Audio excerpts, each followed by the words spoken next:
maka malaikat maut turun ke sini. Makanya ketika sakaratul maut sudah datang, maka yang baca Quran hentikan. Kenapa? Oh, memang gitu ya. Jangan semakin kenceng. Ayo Pak, insya Allah Pak, gitu. Al-Baqarah Pak, Al-Baqarah Pak. Al-Kahfi, Al-Kahfi. Enggak lah. Yang baca Quran berhenti dulu. Kemudian digantikan dengan kita mentalkin. Antum agak ke sana dikit. Masya Allah ya. Orang yang meninggalnya kooperatif ini.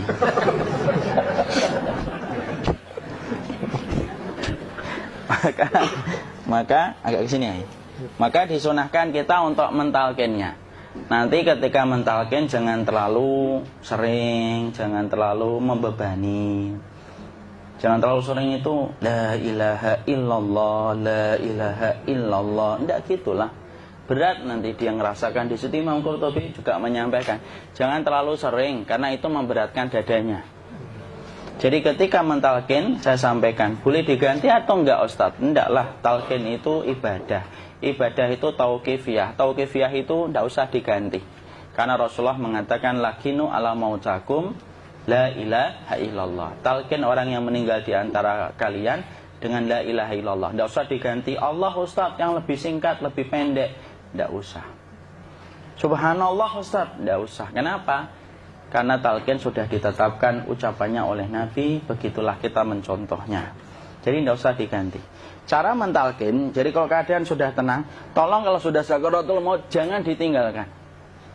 Karena sesungguhnya pertempuran setan itu pada detik-detik kematian semacam ini. Dan betul-betul berusaha untuk menjadikan dia murtad.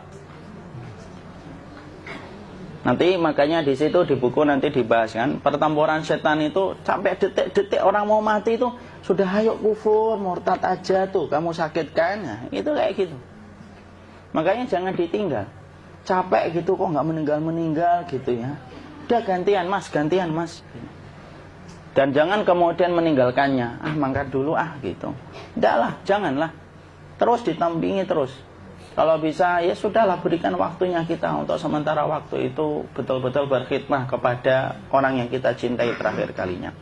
Cara kita kemudian mentalkin adalah, yaitu adalah di sebelah kanannya la ilaha illallah. Biarkan dia mencerna dulu, tidak usah buru-buru kemudian kita langsung nimpali lagi. Dia mencerna dulu sembari kita doakan, peluk, ya Allah dimudahkan gitu. Kalau ada orang yang bisa ngucapin la ilaha illallah, itu siapa yang memberikan itu Ustaz? Yang memberikan kekuatan Allah Pak.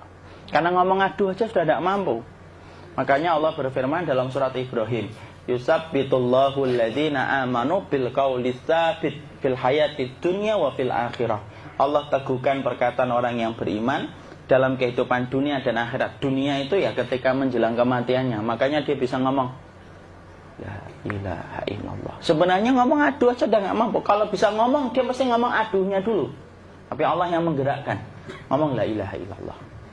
Makanya mangkana akhiru kalamihi la ilaha illallah dakhalal jannah. Barang siapa akhir kalamnya itu adalah la ilaha illallah, pasti masuk surga.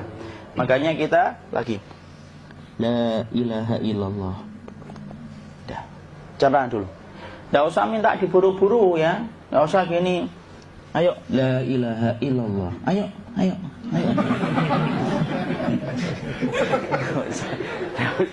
Enggak usah gitu. Ya, biarkan dia pelan-pelan gitu. Ayo tapak, ya Allah capek saya Pak. Enggak usah gitu. Ya ucapkan la ilaha illallah. Kemudian dia mencerna. Lalu kalau dia sudah mengatakan, untuk mengatakan la ilaha illallah. Ya, kalau sudah mengatakan la ilaha illallah, berarti sudah. Tidak usah ditalkin lagi, tidak usah.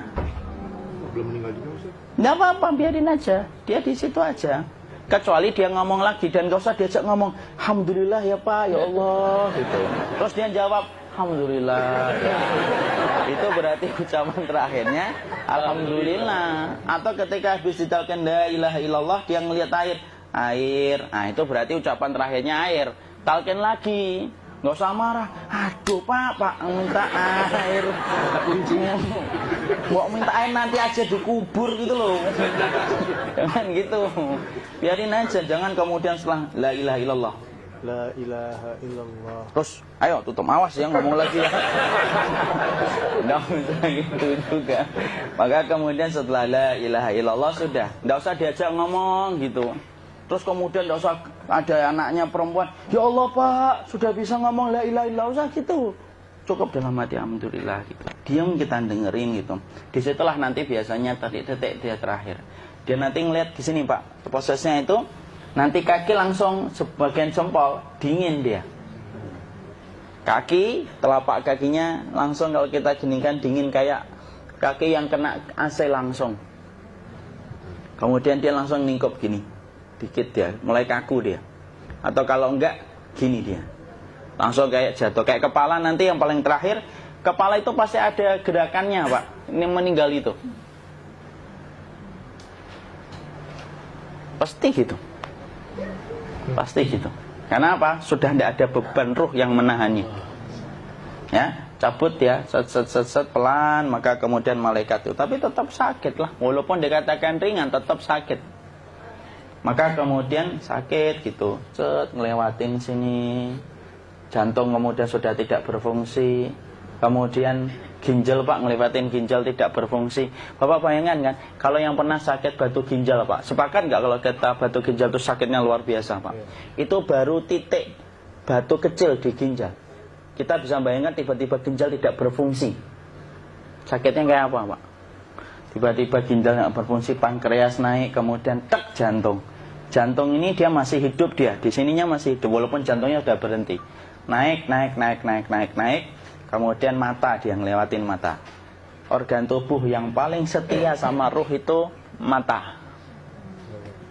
Maka kemudian mata dia ngelihat dia, set. Ngelihat set keluarnya, set naik dia. Ya dilihat ini sama dia. Makanya Rasulullah mengatakan innar ruha idza qubida tabi'ahul basar. Ruh itu kalau dicabut, mata itu ngikutin kemana perjalanan ruh itu. Makanya ada yang meninggalnya gini.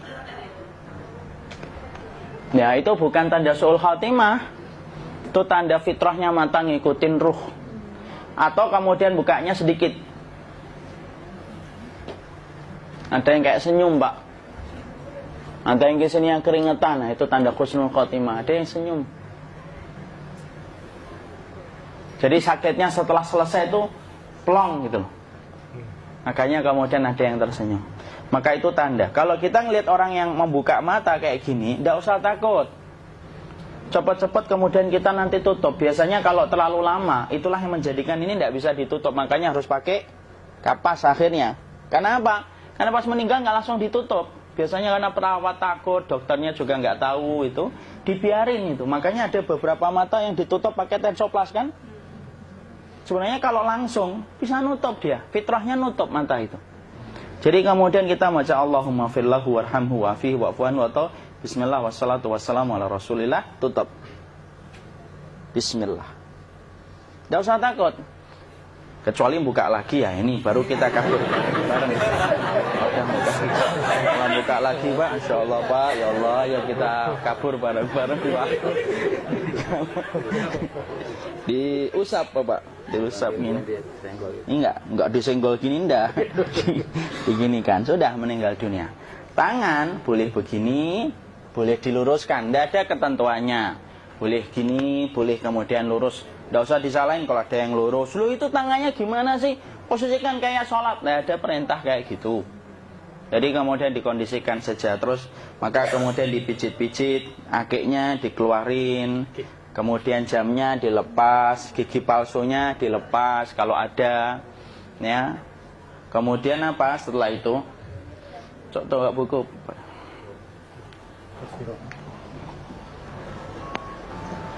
Kemudian kalau bisa awal-awal kemudian taruh buku atau sesuatu yang agak berat di perutnya ketika baru meninggal dunia. Kenapa kemudian ditaruh kayak gini? Bukan apa-apa, supaya membantu sisa-sisa pencernaan dia untuk keluar. Nanti Pak, biasanya kalau kita taruh agak yang berat gini atau kemudian kita gini-gini kan. Ini udah makan belum Maki? Udah makan belum makan kok udah gede ya? Maka pencet-pencet kayak gini, biasanya nanti ketika dimandikan, nah pas dimandikan diginikan saja. Aduh. Nah ini dia sudah keluar di belakang, dia gini. Terus nanti keluar dia. Nah ini keluar langsung di belakangnya. Dan memperlakukan orang kalau sudah meninggal dunia itu yang lembut gitu. Kenapa? Inna kasra admil mayyiti kakasri admil hayyi. Mematahkan tulangnya ketika orang sudah meninggal dunia itu lebih dia rasakan sakit ketika mati daripada ketika masih hidup. Tuh Islam itu sampai sama orang mukmin itu kalau sudah meninggal aja sampai selembut itu. Kok hidup kasar itu kebangetan dia jadi orang itu. Mau sampai orang mati itu kemudian disuruh yang lembut, kalau ada aib disuruh nutup, tidak boleh diceritain. Misalkan di belakangnya beliau ini ada tompel, gagah-gagah tompelnya gede gitu, tidak boleh cerita. Masya Allah loh, sampai segitunya sunnah itu ngajarin kita untuk nutup aib. Kalau ada orang belajar sunnah sukanya buka aib, nyari-nyari kesalahan orang, sunnah yang mana dia pelajari itu saya bingung. Makanya kemudian gini, setelah selesai, maka kemudian tutup dengan kain. Maaf ya, ya. Ya. Nanti kalau nggak kuat napas ngomong ya. Maka ditutup kayak gini, ditempatkan kemudian jangan di tanah, tapi di atas dipan. Karena apa? Syekh Abu Malik Kamal Said Salim dalam Sahih Fikih Sunnah menyampaikan supaya tidak cepat busuk. Dia taruh di atas. Kemudian ditutup pakai kain apa saja, ya, sembari nanti kita mempersiapkan tempat mandinya, tempat kafannya dan yang lain sebagainya. Maka kemudian kalau ada yang datang boleh dibuka. Kemudian kita mencium ininya apa? Kemudian keningnya. Kemudian kita berdoa, nutup lagi kayak Rasulullah ditutup. Kemudian yang datang terakhir itu salah satunya Abu Bakar. Dibuka kemudian beliau, ya Allah ya Rasulullah, engkau adalah orang yang percaya hidup dan matimu, dan tidak mungkin Allah itu mematikan engkau 2 kali ya Rasulullah. Maka kemudian ditutup kembali. Saat itu para sahabat dalam keadaan mendung semuanya. Maka disitulah kita lakukan kayak gini. Ditutup gini Ustaz ya.